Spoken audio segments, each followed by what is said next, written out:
You mentioned them, Paul, the Echo revealed Liverpool's top 3 targets for the summer. Julian Brandt is obviously... Julian Brandt, yeah. I mean, not to spoil it for people tuning in. Do we draw it out? Ooh, well, let's talk about it. Yeah, it's Julian Brandt, it's Christian Pulisic, and it's Mahmoud Dahoud, isn't it? Funny enough, not a world exclusive what the Echo have just done there. Yeah. But the 3 lads who we want, if Liverpool just signed those 3 lads, I don't think they'd get Pulisic and Brandt actually, but one of Pulisic and Brandt, Dahoud, and then one more player. Do you think that's enough? I personally think after the slump we've had, we need like 4 or 5, to be honest. Pulisic, Dahoud and Brandt is a really good start, but then you're also looking at, can we get Hector in as a left back or Rodriguez as a left back? Like, obviously, you want these people in. Those are the 3, and I think you're probably right. Those are the 2 from 3 that. I think they want Dahoud, and it's one of the other 2. And exactly. And they're resigned to not getting Pulisic. What I was going to say is, I think you're right. Yeah, I think it's two of 3 of them, as I say, Dahoud plus one of the other 2, and the reason why they're being named as top target, because they're the guys that the second the season finishes, you're already in negotiations. They're the guys who Klopp will be like, they need to be done by the 1st of July because I want them Sadio Mane was similar. Training. Exactly. And then everything else is dependent upon what else goes on, because you need to know if you can sell Daniel Sturridge. Yeah. You need to know what the because if people are coming in with £10 million offers for Daniel Sturridge, look, he will probably go in the summer regardless. But you'd keep him for that. Exactly. You keep him for that the whole summer and just see if you can get some money for it. Him, exactly that. So I think a lot of that will depend on what happens in movement in the other positions of the squad, because we're only going to have a budget of a certain amount of money, and you could be looking at 35 million each. You know what I mean? You could end up in a bidding war if Chelsea come in or whoever come in and that. So you could be looking at 70 million quid and probably being a bit over it, and probably over a touch. But you could. And the day your top targets, I think we'll pay whatever we need to pay to get our top targets. 70 million quid, but spunked. Then you're looking at generating another 30, 40, 50 or whatever, probably. With your sales. To beast the rest of the squad out. I agree with that, but I do also think when it says our top targets, I think they're the targets we need now, as in they're the people who need to come in to give us the team and give us the squad and give us the bench.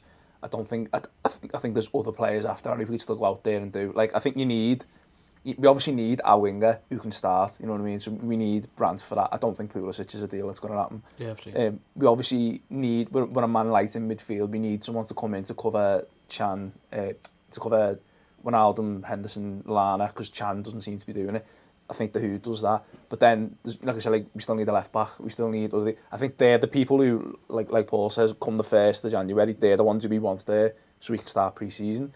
But I do think, on top of that, there's other things out there that we you could realistically say goalie, centre back, left back, or 3 more. So and a striker. I think you could say striker as well. So there's potentially 4. So then you're talking 6 buys, and then you're talking probably 5 or 6 sales again. Paul, it's getting to a point now where there's a lot of changeover. I think for me, I'm okay with that, but I think that's going to be the last. It's going to be the last summer of that now. It really has to be honest. This is because. And it all depends about Liverpool re-establishing themselves at a level. There's a natural amount of contraction and expansion that has to go on when you're not got European football. Like Chelsea were able to get away with it because they're minted, aren't they? So they can afford to not lose a load of players. In fact, add a few and have a Champions League quality squad for a team that's not playing European football. We haven't really been able to do that. We've had to trim it, and I think we've handled it reasonably well.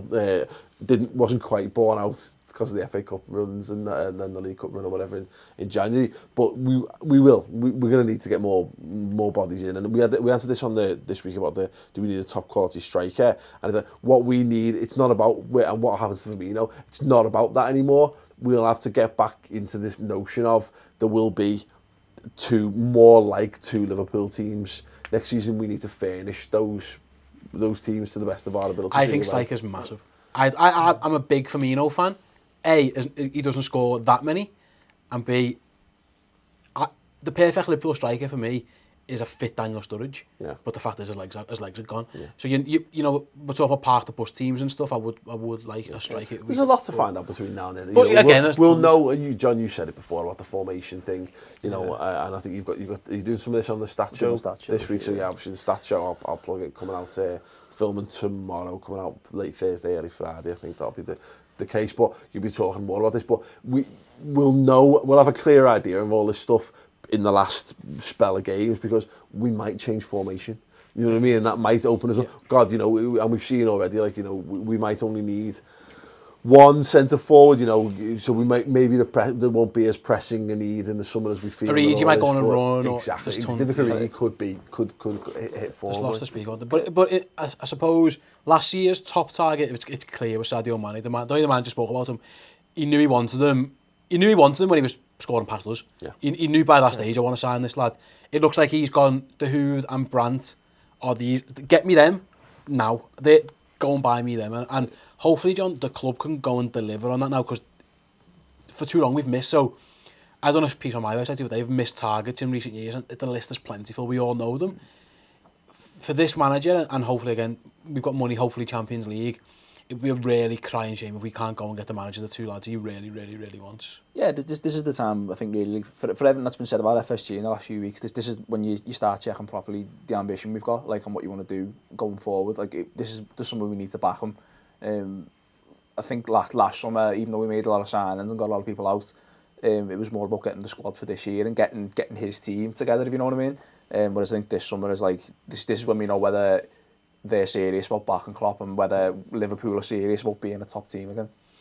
Yeah, I think so. I just think if these are the two lads we desperately want, he thinks we can go and get them. Can I just ask quickly, are you happy with those as our three top targets? Like, is there any, do you look at Brandt I'm fine with. I'm fine with De Hood, I fine. would be buzzing if we bought Julian Brandt in the summer. De Hood, yeah, fine. Sounds clearly wants him. The Pulisic is, I think, it's a pipe dream now. I don't think I think that's more of like an advertising ploy to just for the Americans, and they were like, oh look, he's the pin-up boy. He's like the pin-up boy, isn't he, for America? Klopp likes him though. Yeah. I think it's and yeah, he's a good player. Like, don't get me wrong. Here's the thing. Because I've seen people mention this, and it's probably true. There's a reason the Echo have come out with this, and it's just to allay a few fears, I think, around the January transfer window and the ownership and what have you. But let's be perfectly honest. Liverpool would not be revealing their genuine top targets when they're not really in a position to absolutely nail them down just yet. So we're still being linked with them. I don't expect us to bid for Aubameyang, if I'm perfectly honest. But there's a reason, there's a little inkling to that. But it wouldn't shock me. I mean, let's be honest, if Real Madrid come in with a £120 million bid for him in the summer, then we won't even bother. But if there's a bid that we feel that, you know, I wouldn't be surprised if Liverpool at least put a feeler out. It could be like a thing to throw people off the scent, because like it happens at every club. So. But you've got to be careful with them, because you don't want to raise the stakes at this point. You don't want to get into a bidding war with the Real Madrid. You want to go in there. You want to put the feelers out, and you want to try and get something like that done under the radar. Liverpool have been really good under the radar recently. You know, Wijnaldum came from nowhere for me. It was just there, wasn't it? Yeah. Klavan never even heard of, and then we were signing him. So I agree. There must be something somewhere for someone. There's a reason behind it coming out, because for so long it wasn't. So the Echo, for as good as the Echo are in terms of some of the stuff they do, they had nothing for ages. This has come out. These drips have been coming out for a while, and it is sometimes you get it from foreign sources. Where you can think though that Ian Ayres went, right, James Pearce, Tony Barrett, gather round, guys. Here's the 3 transfers. No, I don't think it's quite as. I think it's a concerted effort. You know, we've signed no one in January.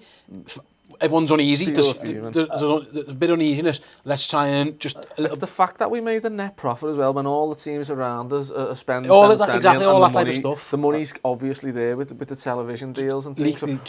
I think we kind of want to see FSG go like 50, 80 mil in the hole, and then we can go, right, there's the ambition. The pressure was on, and they've delivered. I think it's PR. I think they've leaked it out because of what's happening in January. But I also, when you look at what happened in the summer, I think we're getting our deals done now behind closed doors for January 1st. So I think if they're leaking it, I'm not saying it means they're definitely coming, but if you look at the way like Mane was there July 1st, you know, all the other players, I think they're doing that, knowing that the club are already in talks with the players. Yeah, exactly. Because we've made this mistake in the past, haven't we? We did it with Willian. And we did Oh, it with God, Costa, you know, we've done it with Mkhitaryan, a few Mkhitaryan. just tons. And I would hope that things are a bit more advanced than all that, because we wouldn't want to risk doing this unless we're thinking, let's make Spurs blow all their budget on these players that we don't really want, and then at least that's one competitor at the thing is, market. though, they bought brands in January if they could, so they definitely won them. Yeah. They tried to get the Hood last year, they got told fuck off basically. So, yeah, I think those two are nailed on targets. See, if only they just kept Gladbach had just kept Nordtveit, who's done fuck all at West Ham, they'd have been more Granit inclined. Exactly, you know. But yeah, but like I get Granit Xhaka, like, you know, to ask them, but you know, they weren't going to sell 3 midfielders in one transfer window, were they? Like, I mean,